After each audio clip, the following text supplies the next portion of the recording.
প্রিয় বন্ধু প্রীতি এবং শুভেচ্ছা নেবেন। আশা করি আপনারা সবাই ভালো আছেন। আপনাদেরকে স্বাগত জানাচ্ছি আরও একটি নতুন ভিডিওতে। আসুন আমরা আজকে কথা বলি পুঁইশাকের একটি সমস্যা সম্পর্কে। দেখি লক্ষণটা। ছবিতে এই যে পুঁইশাকের ডগা দেখতে পাচ্ছেন, আমরা দেখছি যে এখানে পাতা হলুদ হয়ে যাচ্ছে। আমার এই কৃষক বন্ধু আমাকে ফোন করেছেন, ফোন করে বলছেন যে এরকম আমার পুঁইশাকের দেখেন এই যে হলুদ হয়ে গেছে, আমার পুঁইশাকের পাতাগুলো ডগাগুলো হলুদ হয়ে যাচ্ছে, ঠিক আছে, এইরকম অনেকটা হলুদ হয়ে যাচ্ছে। তো উনি আমার কাছে পরামর্শ চেয়েছেন। আমি চলে আসছি আমার সেই কৃষক বন্ধুর ক্ষেতে। ইতিপূর্বে আমরা এই ক্ষেত থেকে এর আগে ভিডিও করেছি এবং এর আগে আরও কিছু সমস্যা ছিল, সেগুলোর সমাধান দিয়েছি। ওনার গাছ কম ছিল, ওনাকে পরামর্শ দিয়েছি। আমার ভিডিওতে, আগের ভিডিওগুলোতে পাবেন। জিব্বারেলিক, সর্বশেষ জিব্বারেলিক অ্যাসিডের ব্যবহার আমরা করেছি এবং উনি তার চমৎকার রেজাল্ট পেয়েছেন। দেখেন বেড ভরা গাছ, ঠিক আছে, প্রচুর ডগা, কিন্তু উনি নিয়মিত সময় দিতে পারছেন না, যে কারণে উনি ওনার একটু ব্যক্তিগত সমস্যার কারণে একটু বাইরে আছেন। তো তারপরও মোটামুটি যখনই পারছেন উনি যথেষ্ট পরিমাণ আন্তরিক, যদিও একটু পার্সোনাল সমস্যার কারণে সময় দিতে পারছিলেন না, কিন্তু চাষের প্রতি উনি আন্তরিক।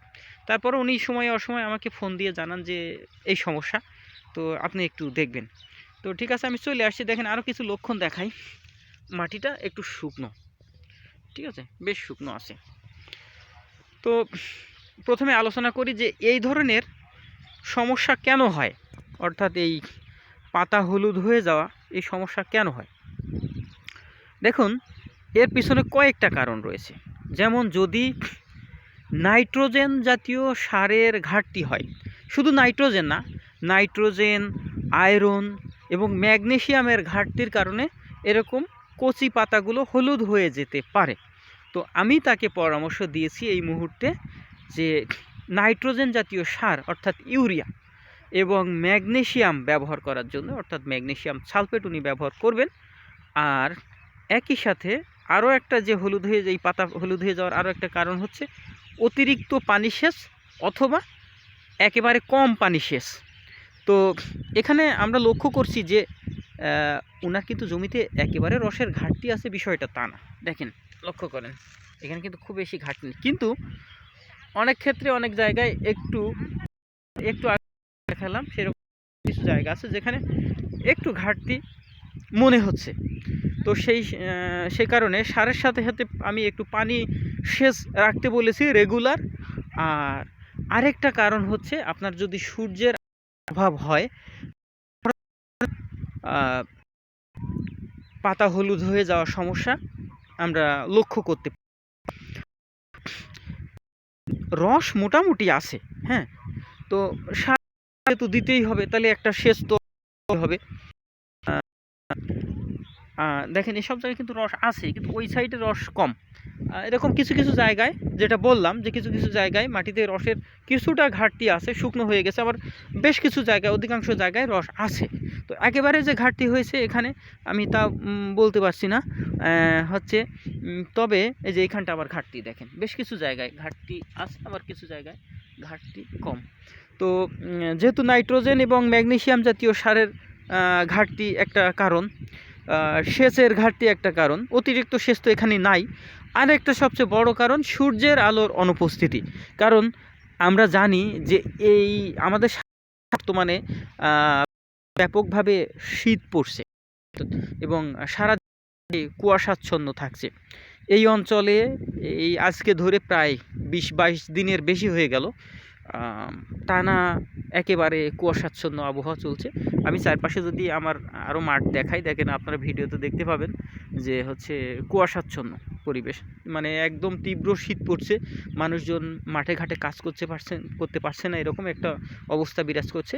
তো যে কারণে এই যে সূর্যের আলোর অনুপস্থিতি, এটা একটা বড় কারণ হতে পারে এ ধরনের সমস্যা তৈরি হওয়ার জন্য। তো আমি ওনাকে বললাম যে ঠান্ডা এবং এই যে অতিরিক্ত কুয়াশা, অর্থাৎ সূর্যের আলোর অনুপস্থিতি, এটা একটা বড় কারণ।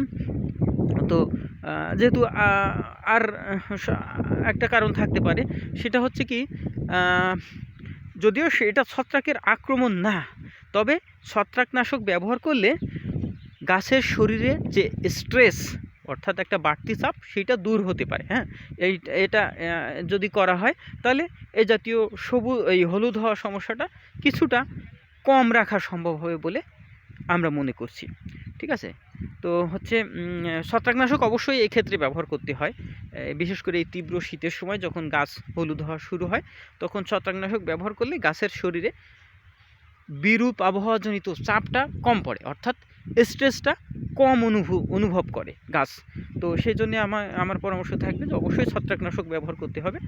অনেক কিছু ব্যবহার করা যায়, যেমন কার্বেন্ডাজিম গ্রুপের ছত্রাকনাশক, একই সাথে যদি ম্যানকোজেব থাকে, ঠান্ডার সময় ম্যানকোজেব গাছের জন্য খুব ভালো কাজ করে, যেমন ম্যানসার, কার্বেন্ডাজিম এবং ম্যানকোজেব একত্রে ব্যবহার করা যায়। আর হচ্ছে আপনার অথবা একটু মোটামুটি কড়া টাইপের অ্যামিস্টার টপ ব্যবহার করা যায়। ঠিক আছে, তো এই জাতীয় ছত্রাকনাশক ব্যবহার করা যায়। একই সাথে এদিকেও লক্ষ্য করছি যে কিছুটা পানির ঘাটতি আছে, তো জায়গায় জায়গায় আছে আবার জায়গায় জায়গায় নাই। তো সবচেয়ে বড় কারণ হচ্ছে সূর্যের আলোর অনুপস্থিতি, দ্বিতীয় কারণ নাইট্রোজেন সারের ঘাটতি। আমার এই পুরো ক্ষেতের পর্যবেক্ষণ এটাই।